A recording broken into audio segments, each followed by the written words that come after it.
Hello everyone, welcome back on our channel Divyashree physics. तो आज के लेक्चर में हम शुरू करेंगे क्लास 11th का नेक्स्ट लेक्चर बर्नौलीज थ्योरम। अब बर्नौलीज थ्योरम देखो होती क्या है और ये कहाँ पे एप्लीकेबल होती है, रियल लाइफ के अंदर इसका क्या यूज होता है। अब थ्योरम स्टार्ट करने से पहले इस थ्योरम को थोड़ा इंटरेस्टिंग बनाने के लिए हम ये देख लेते हैं कि रियल लाइफ में आज के टाइम पे ये कहाँ पे यूज हो रही है। देखो हम बोलते हैं कि अगर मान लो हम रेलवे ट्रैक के पास खड़े हैं, बिल्कुल नजदीक खड़े हैं, हमारे पास से बहुत हाई स्पीड से एक ट्रेन जाएगी तो क्या होगा, क्या होगा बताओ क्या हो सकता है। अगर हमारे पास से बिल्कुल हम नजदीक खड़े ऐसे और हमारे पास से बिल्कुल हाई स्पीड से एक ट्रेन पास हुई तो हम ऊपर पहुंच जाएंगे, ऊपर राम के पास, भगवान के पास। ऐसा कैसे हुआ? क्योंकि देखो जैसे ही ट्रेन जाएगी, ठीक है, ट्रेन के पास जाने से बैलेंस खराब होगा और हम ट्रेन के नीचे आएंगे। ट्रेन के नीचे तो हमारी बॉडी होगी, एक्चुअल में हम ऊपर चले जाएंगे। ठीक है, तो रियल लाइफ एप्लीकेशन का सबसे इंपॉर्टेंट यूज यही होता है इसका कि जब भी कोई व्हीकल बहुत हाई स्पीड से जा रहा है तो हमें उसे डिस्टेंस मेंटेन करके खड़े हो जाओ। सड़क पर खड़े हो, रोड के ऊपर खड़े हो या फिर रेलवे ट्रैक पर खड़े हो तो पहले ही डिस्टेंस मेंटेन करो। क्यों मेंटेन करनी? ऐसा क्या होता है कि अगर हमारे पास एक ट्रेन जा रही है और हम उसके नीचे आ जाएंगे, अगर हम डिस्टेंस मेंटेन नहीं करेंगे तो उस क्वेश्चन का आंसर ये थ्योरम देने वाले। अगर हम एक पॉइंट और लेते हैं, सेकंड एग्जांपल और लेते हैं रियल लाइफ का। बहुत टाइम पे हमने सुना होगा कि बहुत तेज तूफान आया है, ठीक है, उस तेज तूफान के अंदर बहुत सारे लोगों की घरों की छत ही उड़ गई है। ठीक है, छत, अब ऐसा नहीं है कि जो छत सरिये वगैरह से और लैंटर से बनी होगी वो उड़ जाएगी। ठीक है, बहुत सारी जैसे टीन की बनी होती है तो उस केसेस में सबसे ज्यादा चांस होते हैं छत के उड़ जाने के। तो वो छत उड़ती ही क्यों है? नॉर्मल एयर के टाइम पे तो नहीं उड़ती, तूफान के टाइम पे छत क्यों उड़ जाती है? या तो पूरा का पूरा घर ही उड़ जाए या फिर छत क्यों उड़ती है? तो ऐसे ऐसे क्वेश्चंस का आंसर किसके पास है? बर्नौलीज के पास है। अब ये बर्नौलीज सर ही इस क्वेश्चन का आंसर देने वाले और आप भी दे सकते हैं जब हम इस थ्योरम को अच्छे से स्टडी कर लेंगे। बहुत ईजी है, तो शुरू करते हैं। जो बर्नौलीज थ्योरम होती है, सबसे पहले तो हमें ये ध्यान रखना है कि जो बर्नौलीज थ्योरम है only and only streamline flow के ऊपर ही एप्लीकेबल होती है। स्ट्रीमलाइन फ्लो, बर्नौलीज थ्योरम कहाँ पे एप्लीकेबल होगी? दो टाइप के फ्लो हमने पढ़े थे, स्ट्रीमलाइन फ्लो और टर्बुलेंट फ्लो। अब यहाँ पे ये थ्योरम ओनली स्ट्रीमलाइन फ्लो पर ही एप्लीकेबल है। ठीक है, या फिर स्टीडी फ्लो भी बोल सकते हो कि स्टीडी फ्लो पर भी एप्लीकेबल है। ठीक है, तो बर्नौलीज थ्योरम इसके ऊपर एप्लीकेबल होगी। अब इसके अकॉर्डिंग होता है कि sum of kinetic energy, potential energy and pressure energy पर यूनिट मास रिमेन्स कांस्टेंट। और कुछ समझ में नहीं आया होगा कि ये कहाँ से आ गया, क्या हो गया, तो हम थ्योरी इस डेफिनेशन को तो बाद में देखेंगे। सबसे पहले हम देखते हैं कि इस थ्योरम में बर्नौलीज ने क्या कहा था। देखो बहुत ही इजी है, तो हम इसकी एक्सप्लेनेशन देख लेते हैं।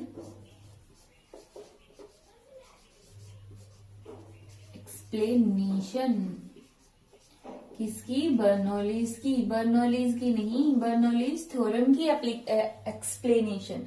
तो देखो अब कोई भी पाइप है, ठीक है, ये पाइप हमने ली है। अब ये ऐसी टेढ़ी मेढ़ी पाइप का क्या मतलब? टेढ़ी मेढ़ी पाइप का मतलब अगर हम देखो बहुत कॉम्प्लिकेटेड क्वेश्चंस को सोल्व कर सकते हैं, ठीक है, बहुत कॉम्प्लिकेटेड क्वेश्चन सोल्व कर दिए तो फिर तो हम छोटे छोटे इजी क्वेश्चन को तो अपने उल्टे हाथ से भी सोल्व कर सकते हैं।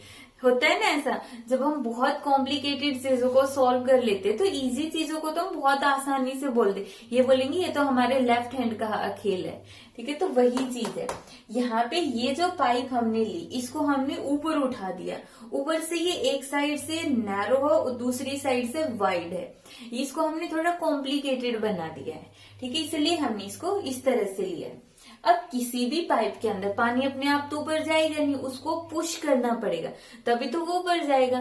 तो यहाँ पे देखो ये जो पाइप है, इस पाइप के अंदर वाटर को ऊपर लेकर जाने के लिए हमने पुश किया, हम धक्का लगा रहे जैसे, ठीक है, यहाँ पे जोर से पुश करो कि वाटर इसके अंदर चढ़ जाए। ठीक है, तो यहाँ से जो हमने पुश दिया उसको हम बोलेंगे प्रेशर P1। अब प्रेशर क्यों बोलेंगे हम? पुश का मतलब तो फोर्स हो गया, तो फोर्स लगा लो। ठीक है, लेकिन हम एक पर्टिकुलर एरिया पे अप्लाई कर रहे हैं इसलिए फोर्स पर यूनिट एरिया क्या बन गया? प्रेशर बन गया। प्रेशर P1, यहाँ पे इस वाले पोर्शन का एरिया है A1, जो लिक्विड एंटर कर रहा है उसकी स्पीड है V1। इसी तरह यहाँ से जो लिक्विड बाहर निकल गया, अब यहाँ से तो वो अपने आप ही बाहर निकलेगा। अपने आप क्यों निकलेगा? क्योंकि यहाँ पे जो लिक्विड होगा ना उसको धक्का कौन देगा? पीछे वाला लिक्विड।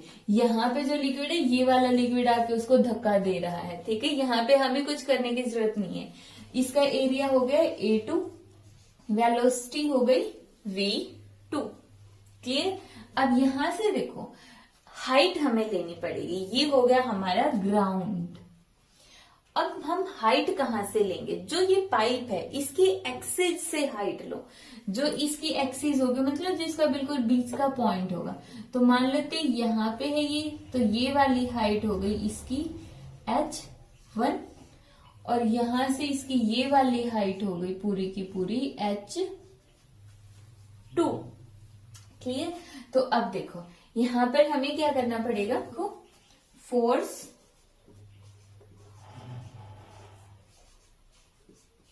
एक्टिंग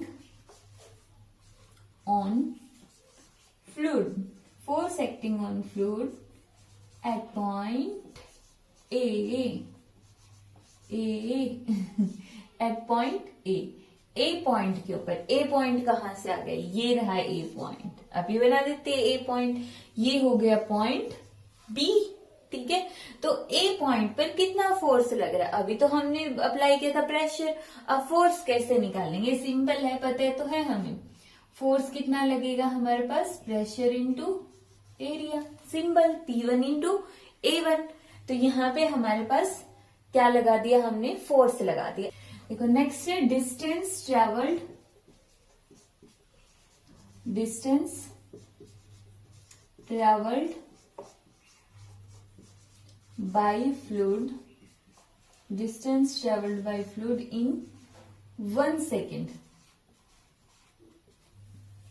1 सेकेंड के अंदर कितनी डिस्टेंस वो ट्रेवल कर सकता है? तो डिस्टेंस का फॉर्मूला क्या होता है? देखो डिस्टेंस का फॉर्मूला होता है speed into time, speed into time. Speed कितनी है यहाँ पे? V1, ठीक है। टाइम कितना है? 1 सेकेंड। तो डिस्टेंस ट्रेवल्ड बाय कितनी हो गई? V1। ध्यान रखना एक्चुअल में तो देखो V1 वेलोसिटी है, बट हमने यहाँ पे डिस्टेंस निकाली है, और डिस्टेंस का formula speed into time. Speed means V1 और टाइम कितना हो गया? 1 सेकेंड। तो यहाँ पे मल्टीप्लाई करके कितना आ गया? V1 मीटर आ गया। अब ये V1 स्पीड नहीं है, यहाँ पे ये डिस्टेंस के साथ आ गई है, मीन्स V1 वेलोसिटी या स्पीड और टाइम के साथ हमने मल्टीप्लाई करके इसको डिस्टेंस बना दिया है। तो यहाँ पे ये आ गया हमारे पास। अब नेक्स्ट देखो यहाँ पर मेन पॉइंट आता है। यहाँ पे देखो स्टेप्स हमें सिर्फ 2-3 ही याद रखने, बेसिकली बोलो कि 2 स्टेप याद रखने, और फर्स्ट स्टेप ये है जो हमें लर्न करना है, ठीक है। वो क्या होगा? Work done on fluid, work done on fluid, work done on fluid किसके इक्वल होगा? वर्क डन का मतलब फोर्स इंटू डिस्टेंस। फोर्स का फॉर्मूला P1 A1 और डिस्टेंस V1, ठीक है। वर्क डन ऑन फ्लूइड यहां पे लिखो at point A, at point A is, ये आ गया एट पॉइंट ए के ऊपर जो हमने वर्क डन किया उसकी वैल्यू आ गई इतनी, ठीक है। यही चीज याद रखनी है।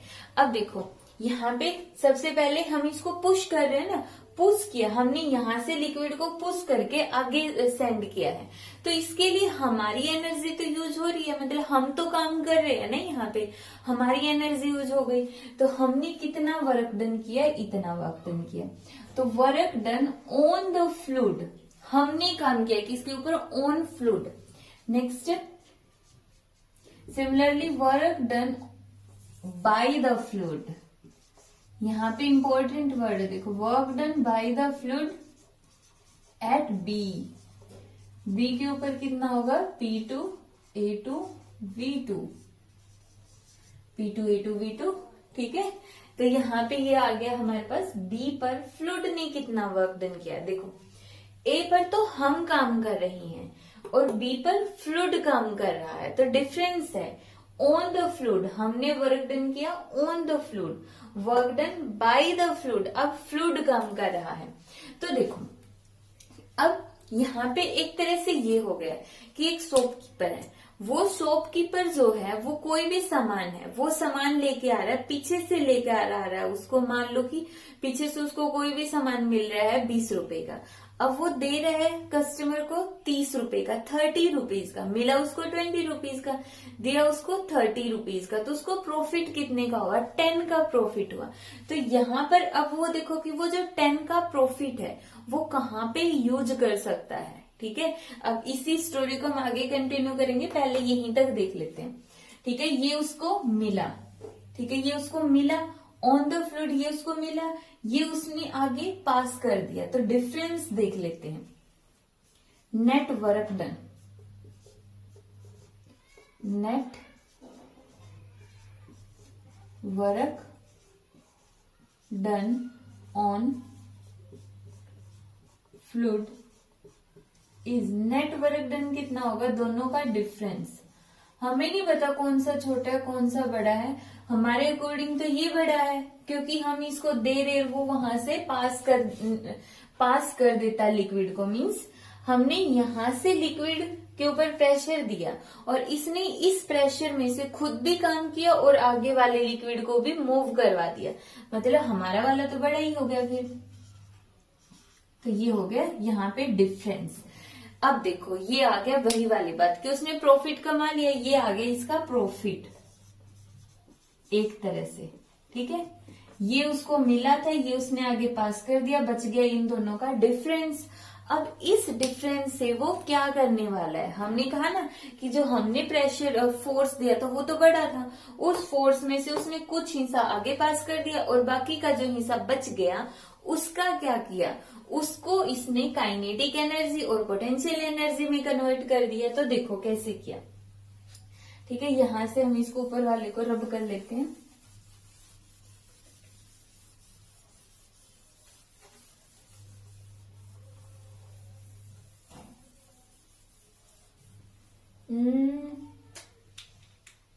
देखो इसको हम बोलेंगे pressure energy, net work done को जो प्रॉफिट हो गया ना, इस प्रॉफिट को हम फिजिक्स की लैंग्वेज में बोलेंगे pressure energy, pressure energy, pressure energy, क्योंकि लिक्विड का खुद का भी तो प्रेशर होता है ना, तो उसी वजह से हम बोल रहे प्रेशर एनर्जी। अब यहाँ पे जो ये प्रेशर एनर्जी है इसका यूज कहाँ पे हो, to increase kinetic energy and to increase potential energy, ठीक है। तो यहाँ पे लिखो increase in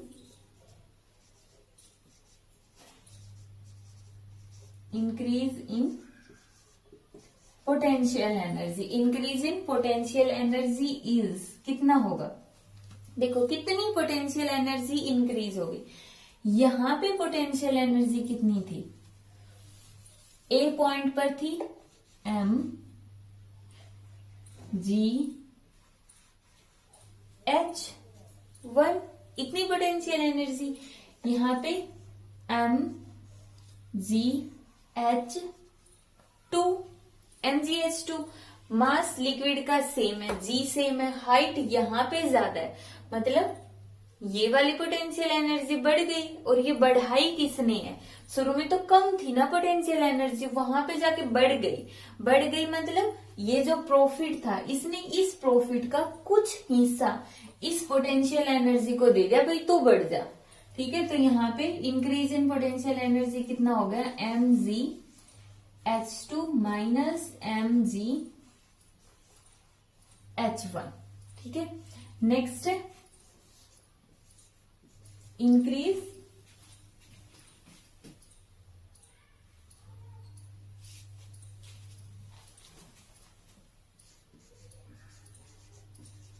in kinetic energy, similarly kinetic energy में भी इंक्रीज होगा, mv2 का square minus half of mv1 का स्क्वायर, हाफ ऑफ mv2 का square minus half of M V1 का स्क्वायर। अब देखो ये जो सारी की सारी चीजें है आई कहाँ से है, ये जो उसने प्रॉफिट कमाया था ये हमने दिया था उसको, हमने दिया, ये हमने उसको दिया, ये उसने रिटर्न कर दिया, ये उसने क्या किया, रिटर्न कर दिया। मार्क कर क्या हो गया, ये उसने रिटर्न कर दिया। तो देखो ये तो उसको मिला और ये उसने रिटर्न कर दिया, तो ये हो गया प्रॉफिट। इस प्रॉफिट का यूज उसने कहाँ पे किया, काइनेटिक एनर्जी को इंक्रीज करने में और पोटेंशियल एनर्जी को इंक्रीज करने में। सिंपल, ठीक है। तो इसका मतलब जो ये प्रॉफिट है वो किसके इक्वल होगा, इन दोनों के सम के इक्वल होगा। समझ में आई बात। जैसे हमने अपनी स्टोरी में कहा था कि उसने 10 रुपए प्रॉफिट के कमा लिए, अब उस 10 रुपए में से वो 5 रुपए कहीं पे कंज्यूम कर रहा है और 5 रुपए कहीं पे, 5 रुपए का उसने पेन ले लिया और 5 रुपए की उसने पेंसिल ले लिए, तो मतलब जो 10 रुपीज कहाँ पे हो जाओगे, पेन प्लस पेंसिल के अंदर। तो सिमिलरली यहाँ पे लिखो अकॉर्डिंग टू, इसको ध्यान रखना है, रब कर रही हूं मैं,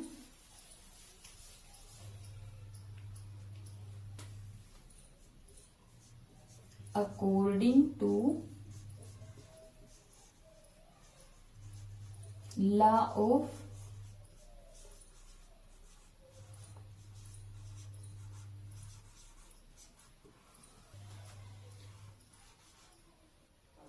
according to law of conservation of